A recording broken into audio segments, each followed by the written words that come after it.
Again, welcome to Module 5 of the Flipped Classroom formula. You've officially started that final phase, as I talked to you about in the snapshot video of this course, which is where we'll be working on implementing your Flipped Classroom and really getting ready to launch and hit the ground running come the first day of school. In this first lesson, we'll chat about using those unit guides, those awesome outlines that you made back in Module 1 and are now really going to come in handy.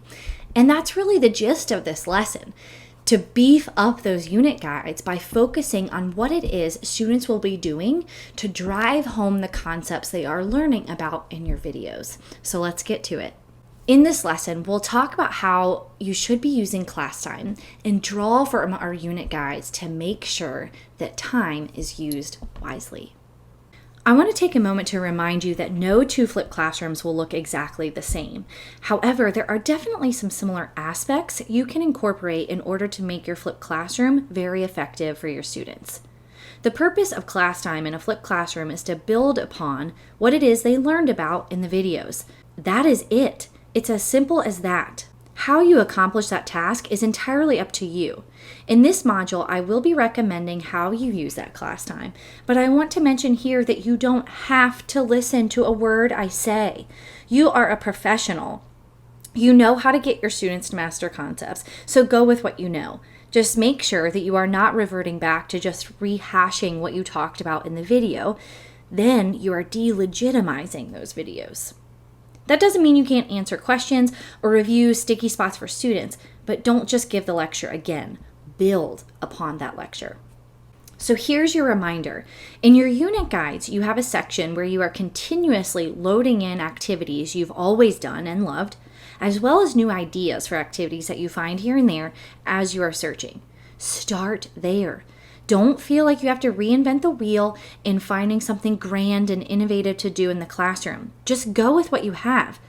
With that being said, if you feel inspiration and are excited about some things to do in your classroom that are new to you, I would encourage you to do that.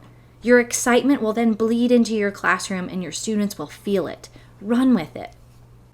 This seems like a silly recommendation, but I have to fill you in on a little secret of mine, and I guess it's a little bit of my past.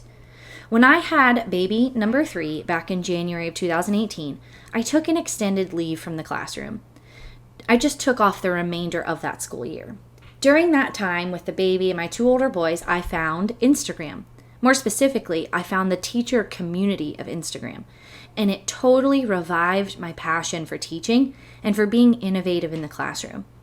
If there's something trendy in education right now that intrigues you, search for the tag on Instagram. For those of us who aren't familiar with Instagram and tags, I want to give you a quick tutorial or rundown. You'll open up Instagram on your phone and you'll select the search icon, which I pointed out for you in this arrow at the bottom of your screen. That will take you to a screen that looks similar to this one, but you'll select tags, which I've pointed out. It's third one over, called tags. Type in a word in that top search bar that you're looking for and select it. So you'll see here that I searched for flexible seating. Once you've selected it, you can choose to follow that hashtag and posts will show up in your Instagram feed. You'll also see hashtags that people you follow and like use, and you can click on those within their posts to see what other folks are posting about and choose to follow or tag others. Some other good places would include Facebook groups. There are a lot out there that can be really helpful in giving you resources and ideas for your classroom. But I want to caution you on the negativity that seems to breed in some of those groups, especially teacher groups. So just err on the side of safety there. The next one is Pinterest. Oh my goodness, what more do I need to say than just Pinterest? There's so many great ideas there. But again, the caution being that you don't have to have a Pinterest perfect classroom, but it is good to kind of inspire some new ideas. Finally, find some specific folks to follow and even subscribe to their email list if they have one. You'll find them namely on Instagram, but also on Facebook. They may offer great inspiration or even freebies in addition to the ones that they give on social media. My next piece of advice, I believe, is rather unique. Because oftentimes in teaching, we feel the pressure to do all the things, to do amazing, fantastical things on a daily basis. And I'm here to say that's just not sustainable. You do not have to do amazingly outstanding lessons every single day. But I do believe you can still have great impact by focusing on just a few choice areas in your flipped classroom. Here's what I mean by this. What do you get excited about? Or what inspires you in the classroom outside of just the content of your course? It's said in the business world, and I believe it totally applies to education as well, to keep the main thing the main thing. And the main thing in the classroom, at least for you as the educator, is to help students master the content. Of course, that is the main thing. But now that you are flipping, you are able to expand beyond that. And the sky is the limit on what you can do. But doing too much ends up watering it all down and then takes away from that main thing and its effectiveness. So I advise you to choose no more than 3 focus areas outside of students mastering the content.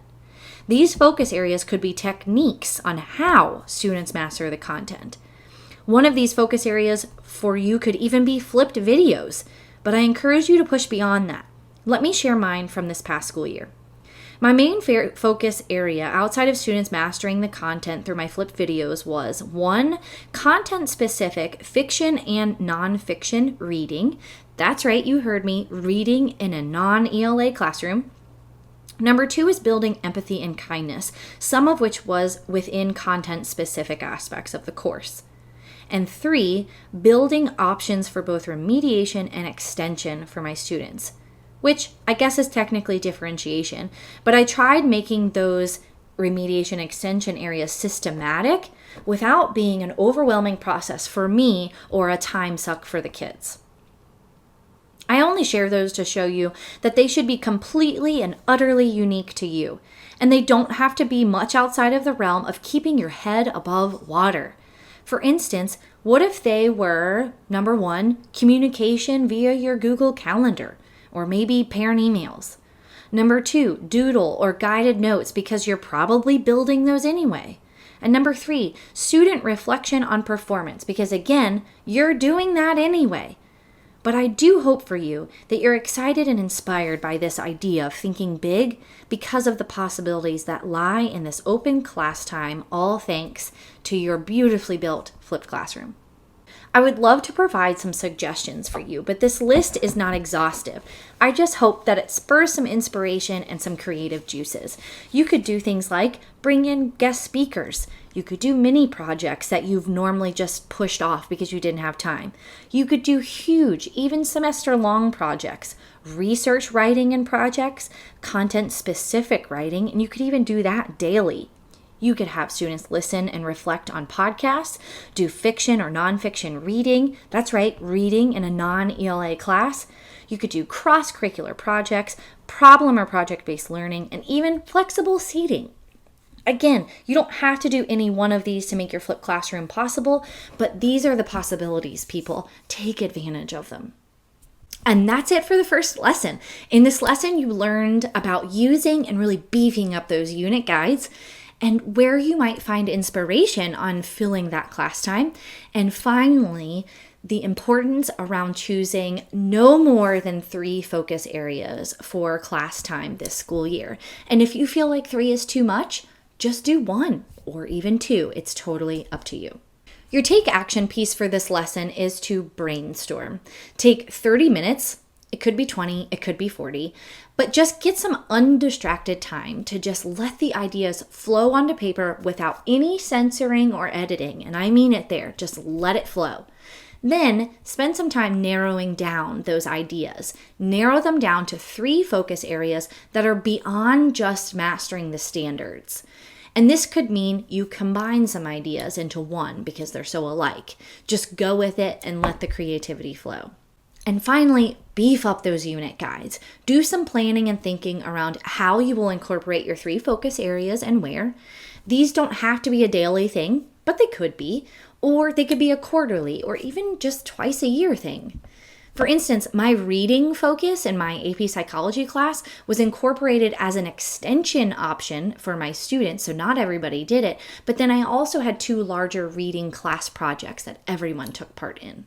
In the next lesson, I'll discuss classroom procedures, those being daily procedures and procedures I used within every single unit that made my classroom a well-oiled machine, gave some routine to my course, and amped up student focus and productivity.